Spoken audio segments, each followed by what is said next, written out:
Всем привет! Вы на моем канале. Мы с вами в Лондоне. Вот цены на заправках, да, в пенсах.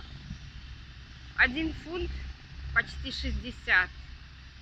Это бензин и 1,72 получается дизель. Здесь такая немножко повысилась цена, немножко. Здесь вот ремонт дороги и вот такая пробка. Прям пробка. Здесь можно встрять на часы. Ну, он потихоньку едет, но все равно. Спасибо, что заглянули, спасибо, что посмотрели. До новых встреч!